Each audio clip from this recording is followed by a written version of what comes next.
श्री शिवाय नमस्तुभयम। दोस्तों, जैसा कि आप सभी लोग जानते हैं, 21 जनवरी 2026 यानी बुधवार को पड़ रही है माघ महीने की शुक्ल पक्ष तृतीया तिथि।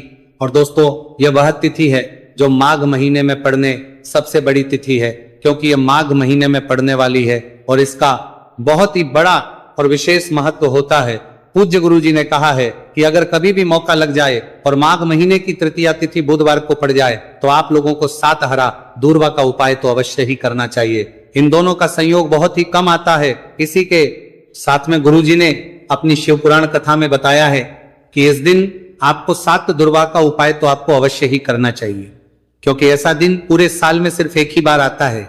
और दोस्तों, आप सभी लोग जानते हो कि बुधवार का अगर सबसे बड़ा उपाय है तो वह 7 हरा दुर्वा वाला उपाय है। तो दोस्तों, इस बुधवार तृतीया तिथि के दिन आप लोगों को इस 7 हरा दुर्वा वाला उपाय को जरूर करना है। बहुत सारे लोग होंगे जिन लोगों ने इस उपाय को ना किया हो, मतलब पूरा साल निकल गया, उन्होंने किसी भी दिन इस 7 हरा दुर्वा वाला उपाय को ना किया हो। पर दोस्तों, आपके पास एक आखिरी मौका बचा हुआ है जो कि 21 जनवरी के दिन है। तो इस दिन आप लोगों को इस वाले उपाय को जरूर कर लेना। भले ही आपने पूरे महीने भर इस उपाय को ना किया हो, पर अगर आपने इस माघ महीने के बुधवार तृतीया तिथि के दिन अगर इस वाले उपाय को कर लिया तो आपको इस उपाय को करने का वो फल मिलेगा जिसकी आपने कभी कल्पना भी नहीं करी होगी। इसीलिए आप लोग इस वाले उपाय को एक बार जरूर कर लेना है, ताकि आप लोगों के हाथ से यह मौका ना जा सके और आपको इस उपाय को करने का फल मिल सके। दोस्तों, यह उपाय पंडित जी ने अपनी अभी ही शिव महापुराण की कथा में बताया है, जिस उपाय को आज हम आपको बहुत अच्छे से समझाने वाले हैं। इस वीडियो को देखने के बाद इस उपाय को समझने के लिए आपको कोई और वीडियो को देखने की जरूरत नहीं पड़ेगी। तो चलिए दोस्तों, उपाय को शुरू करते हैं। देखिए, ये इस माघ महीने के बुधवार तृतीया तिथि के दिन ये इतना खास होता है, इतना महत्वपूर्ण होता है। देखा गया है कभी कभी बड़े बड़े पूजा पाठ अनुष्ठान से जो मनोकामना पूर्ण नहीं होते, वो माघ महीने के बुधवार के तरफ से बुधवार तृतीया तिथि के दिन एक छोटे से उपाय करने से ही आपकी मनोकामना पूर्ण हो जाती है। और बहुत सारे लोगों ने इस उपाय को किया भी है और उनको इस उपाय को करने का फल भी जरूर मिला है। अगर आप लोग भी इस उपाय को करना चाहते हैं तो आप इस उपाय को पहले अच्छे से समझ लेना, सुन लेना, उसके बाद करना। आपको इस उपाय का फल जरूर ही, और इस उपाय को कर लेने से आपके घर में चाहे किसी भी प्रकार की दुख और समस्या क्यों ना चल रही हो, आपको उसका कारण भी नहीं पता है कि भाई यह समस्या किस कारण से चल रही है, उसका कुछ भी कारण हो सकता है। जैसे इसे पितृदोष हो सकता है या किसी भी तरह का मंगल दोष भी हो सकता है। तो इस दिन आप लोगों को यह वाला उपाय कर लेना है। यह एक ऐसा उपाय है जिस उपाय को अगर किसी विशेष दिन पर किया जाए तो भाई उस विशेष दिन का जो है वह तो मिलता ही मिलता है। पर हमने उस दिन पर इस उपाय को किया है तो हमें उससे भी बड़ा फल मिलता है, और फल बहुत जल्दी मिलता है, क्योंकि आप इस उपाय को बहुत ही बड़े और विशेष दिन पर कर रहे हो। तो चलिए अब उपाय के बारे में बात करते हैं। लेकिन उससे पहले आप लोगों को यह जानना आवश्यक है कि आखिर ये उपाय किस समय करना है, किसको करना है और कैसे करना है। तो चलिए हम आगे आपको वीडियो में एक एक करके बता देते हैं। उससे पहले अगर आप लोग हमारे चैनल पर पहली बार हैं तो हमारे चैनल को सब्सक्राइब करना ना भूलें, और अगर आपके पास कोई सवाल है तो आप हमें कमेंट बॉक्स में बता सकते हैं। और अगर आपको हमारा वीडियो पसंद आया है तो आप हमें लाइक और शेयर करना ना भूलें। और अगर आपको हमारे चैनल की जानकारी चाहिए तो आप हमें फॉलो कर सकते हैं। और अगर आपके पास कोई प्रश्न है तो आप हमें कमेंट बॉक्स में बता सकते हैं। पहली बार आए हैं या फिर मेरी आवाज आज पहली बार सुन रहे हैं तो हमारे चैनल को सब्सक्राइब जरूर कर लेना, और इस वीडियो को करके कमेंट बॉक्स में श्री शिवाय नमस्तुभयम ओम नमः शिवाय जरूर टाइप कर देना। तो दोस्तों, इस 7 दुर्वा वाला उपाय को हमें इस बुधवार तृतीया तिथि के दिन कैसे करना है, किसको करना है, किस समय करना है और कहां पर करना है, ये सारे सवालों के जवाब आपको इस वीडियो में मिल जाएंगे। और जो ये वीडियो देखेगा भाई, उसको 7 हरा दुर्वा वाला उपाय जरूर करना चाहिए, क्योंकि इस दिन 7 दुर्वा का भी बहुत ही बड़ा और विशेष महत्व होता है। और जब बात आ जाए हरा दुर्वा की तो ये सोने पर सुहागा वाली बात हो जाती है, और ये एक बहुत ही बड़ा उपाय हो जाता है इस बुधवार तृतीया तिथि का। तो अब दोस्तों, इस 7 हरा दुर्वा वाला उपाय को आखिर करना किसको है, सबसे पहले हम लोग वो बात जान लेते हैं। तो देखो, घर की जो बड़ी माताएं बहनें होती हैं, उन माताओं बहनों में से कोई भी एक बड़ी माता बहन इस वाले उपाय को कर सकती है। और दोस्तों, अगर आप चाहें तो अपने घर में से सभी सदस्यों भी इस उपाय को करवा सकते हैं।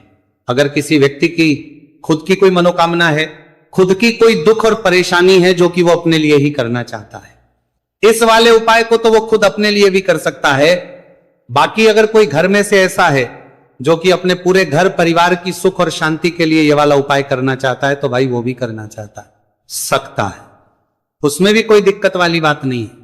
कहने का मतलब यह है कि इस उपाय को हर सदस्य भी कर सकता है और पूरे घर परिवार के सदस्य के लिए घर की बड़ी माताओं बहनों में से कोई एक माता बहन भी कर सकती है। माताएं बहनें अगर घर में उपस्थित ना हो या वह ये वाला उपाय ना कर पा रही हो, तो फिर घर का कोई बड़ा सदस्य भी इस 7 हरा दूर्वा वाला उपाय को कर सकता है, चाहे फिर वह पुरुष ही क्यों ना हो, उसमें कोई भी दिक्कत वाली बात नहीं है। अब दोस्तों जो अगला प्रश्न निकल कर आता है वह ये आता है इसको लेकर कि आखिर इस उपाय को हमें किस समय करना है, सुबह के समय करना है कि शाम के समय करना है। तो देखो, इस वाले उपाय को आप लोग सुबह के समय भी कर सकते हो और शाम के समय प्रदोष काल में भी कर सकते हो। अब अगर आप पूछो कि भाई सबसे उत्तम समय कौन सा रहेगा इस 7 हरा दूर्वा वाला उपाय को करने का, तो हम आपसे बस यही कहेंगे कि इस उपाय को आप सुबह के समय करेंगे तो ज्यादा बेहतर होगा। बाकी अगर प्रदोष काल के समय भी करेंगे तो भी अच्छा होगा, उसमें कोई भी दिक्कत वाली बात नहीं है। तो अब दोस्तों जो अगली सबसे बड़ी और महत्वपूर्ण बात आती है वो ये आती है कि सुबह अगर हम उपाय को करेंगे तो हमें कितने बजे से लेकर कितने बजे तक के बीच में करना है, और शाम के समय प्रदोष काल में करेंगे तो हमें कितने बजे से लेकर कितने बजे के बीच में करना है। तो देखो, सुबह जितनी जल्दी हो सके आप उपाय को करने की कोशिश करना। बाकी अगर कारणवश लेट भी हो जाओ, थोड़ी देर भी हो जाए, तो 10 या 11 बजे तक भी आप उपाय कर लेना, पर 12 बजे से ज्यादा देरी ना हो। ठीक है, इस बात का ध्यान रखना। उसके बाद में दोस्तों अगर शाम के समय प्रदोष काल की बात करें, प्रदोष काल का जो समय होता है वो शाम के 6 बजे से शुरू हो जाता है। मतलब शाम के 6 बजे से लेकर शाम के 6 बजे से रात के 8 बजे के बीच का जो समय होता है, यह समय प्रदोष काल का समय होता है। तो इस उपाय को 7 या 8 बजे के बीच में भी कर सकते हो। मैं आप कभी भी इस वाले उपाय को कर सकते हो, उसमें कोई भी दिक्कत वाली बात नहीं है। तो माघ का महीना ही है जो आपको धन दौलत पुण्य दोनों ही देने वाला है। माघ के महीने में तुलसी का पूजन करके श्री हरि विष्णु से जुड़े हुए कुछ उपाय करके आप अपने जीवन की निर्धनता, धन से जुड़ी समस्याएं, कर्जे से जुड़ी समस्याओं को हमेशा के लिए दूर कर सकते हैं। भगवान विष्णु को तुलसी अति प्रिय है, इसलिए उनकी पूजा में भी विशेष रूप से हम तुलसी का उपयोग करते हैं। और बिना तुलसी दल के, बिना तुलसी मैया के श्री हरि विष्णु की पूजा और उनका भोग दोनों ही अधूरे होते हैं। इसीलिए माघ के महीने में ऐसा उपाय आपको बताने वाले हैं जिसे करने से श्री हरि विष्णु की असीम कृपा आपको मिलेगी और मां तुलसी से ऐसा आशीर्वाद मिलेगा, जीवन का हर दुख, हर कष्ट, गरीबी, निर्धनता, मेरा का हर दुख, कर्जे से जुड़ी समस्याएं, सब कुछ ही आपके जीवन से दूर हो जाएगा और सुख, समृद्धि, धन, वैभव, ऐश्वर्य सब कुछ आपको अपने जीवन में आसानी से मिलने लगेगा। तो चलिए बात कर लेते हैं कि कौन सा उपाय है, तुलसी के पौधे में कौन सी चीज आपको रखनी है और इस उपाय को किस समय करना है। देखिए, सबसे पहले तो आपको बता दें कि अगर आपके घर में तुलसी का पौधा नहीं है तो माघ के महीने में एक तुलसी का पौधा अपने घर में लाकर जरूर लगाए, क्योंकि माघ के महीने में जो लोग अपने घर में तुलसी जी का पौधा लाकर लगाते हैं, माँ तुलसी का पूजन करते हैं, कभी भी माँ तुलसी उनके घर में निर्धनता नहीं रुकने देती है। हमेशा उनके घर में धन की वृद्धि होती है, धन की वर्षा होती है। तो जरूर से तुलसी का पौधा आप माघ के महीने में अपने घर जरूर लेकर आए और अच्छे से आपको माँ तुलसी का पूजन करना है, माँ तुलसी के पौधे की देखभाल करनी है।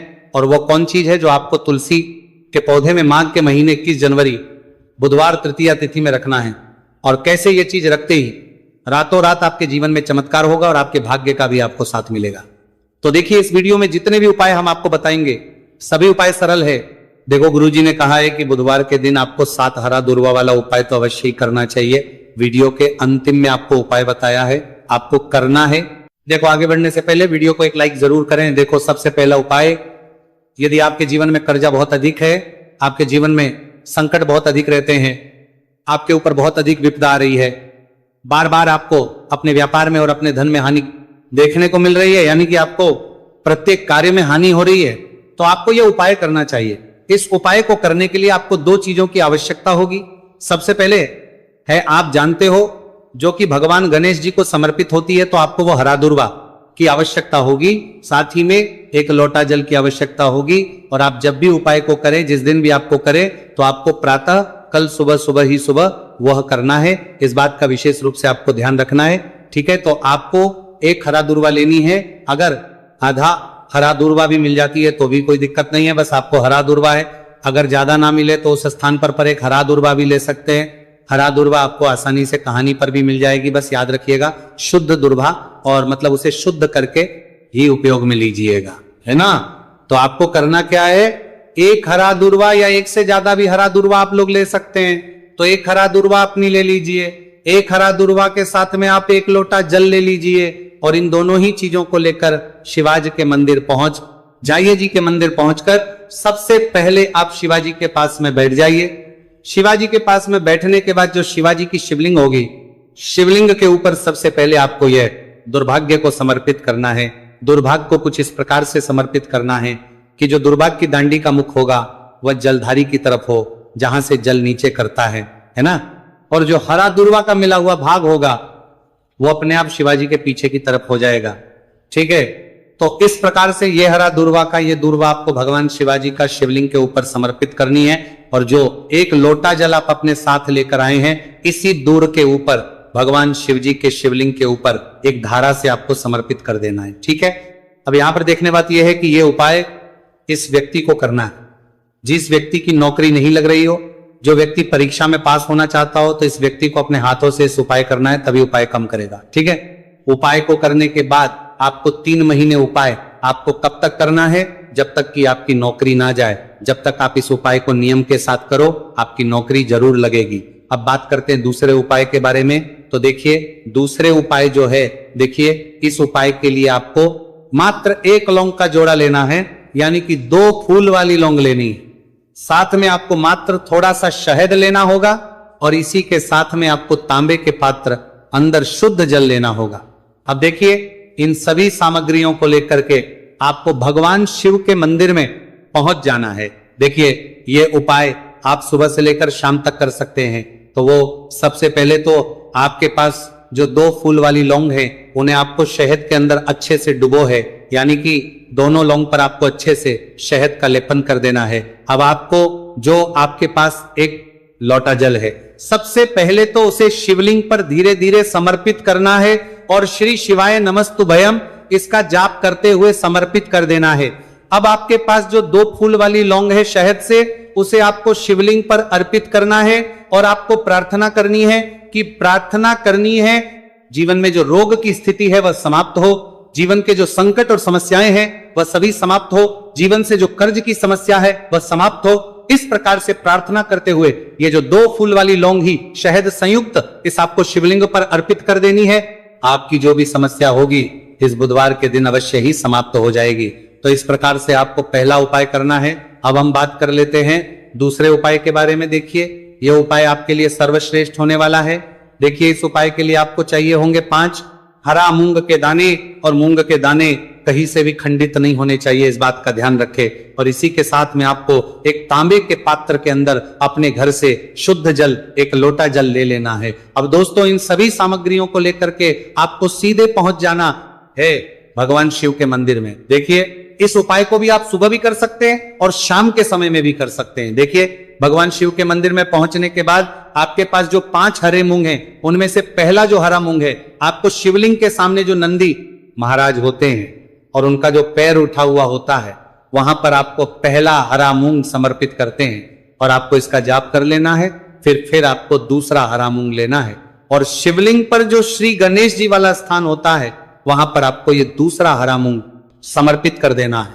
यानी कि शिवलिंग के सीधे तरफ आपको ये दूसरा हरा मूंग समर्पित करना है, और फिर आपको ओम गण गणपते नमः या फिर ओम श्री गणेशाय नमः इसका जाप कर लेना है। तीसरा हरा मूंग का दाना आपको भगवान शिव की सबसे प्रिय पुत्री माता अशोक सुंदरी वाले स्थान पर समर्पित करना।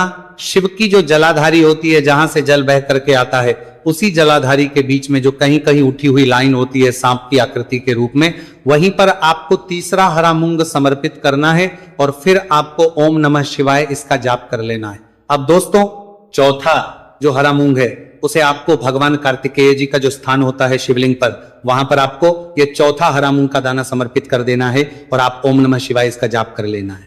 अब दोस्तों, आपके पास जो पांचवा और अंतिम हरा मूंग बचा हुआ है आपको उससे जल के पात्र के अंदर डाल देना है और इस हरे मूंग से युक्त जल से आपको भगवान शिव के शिवलिंग का अभिषेक कर देना है।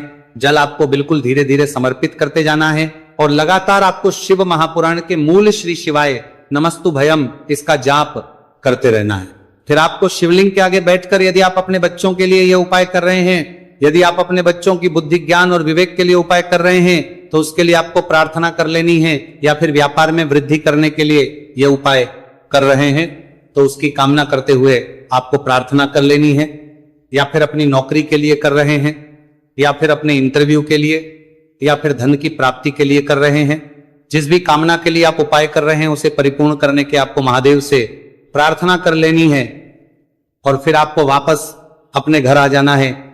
पूज्य गुरुजी ने कहा है कि जो भी व्यक्ति इस उपाय को कर लेता है तो यकीन मानिए आपके जीवन की जो सारे संकट, कष्ट और बाधाएं ही वह सभी समाप्त होंगे। अब हम बात करते हैं अगले उपाय की। इस उपाय के लिए आपको एक दीपक लेना है। दीपक आप मिट्टी का भी ले सकते हैं और शुद्ध आटा मढ़कर उसका दीपक भी आप तैयार कर सकते हैं। अंदर गोल बाती का प्रयोग करना है और दीपक के अंदर आपको शुद्ध घी का प्रयोग करना है। इसी के साथ में आपको मात्र एक फूल वाली लौंग लेनी होगी। अब ये एक दीपक और एक फूल वाली लौंग लेकर के सीधा आपको पहुंचना होगा बरगद के वृक्ष के।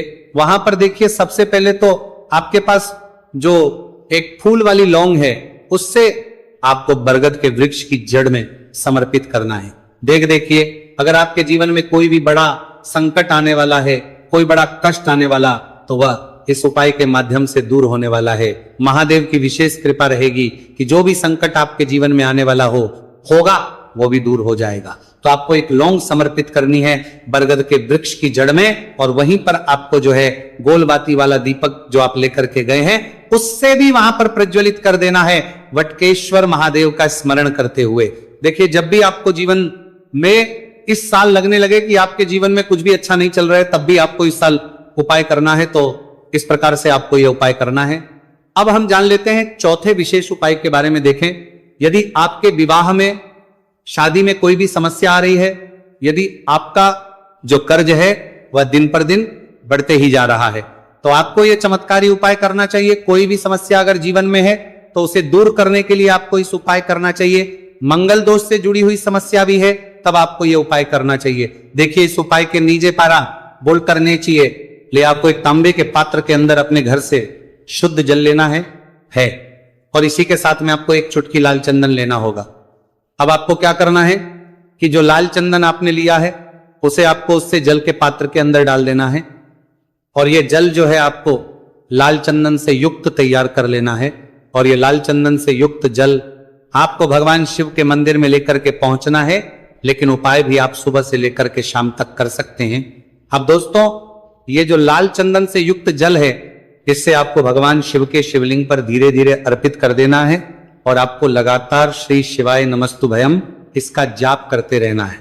देखिए, यदि आपके जीवन में विवाह से जुड़ी समस्या चल रही है तो आपको मंगलेश्वर महादेव का स्मरण करना है, और जीवन में अधिक कर्ज की समस्या है तो आपको आर्यन मुक्तेश्वर महादेव का स्मरण करना है। देखना, एक दिन आपकी सब तरह की समस्या जल्दी ही समाप्त हो जाएगी। तो इस प्रकार से आपको ये चौथा उपाय करना है। अब हम जान लेते हैं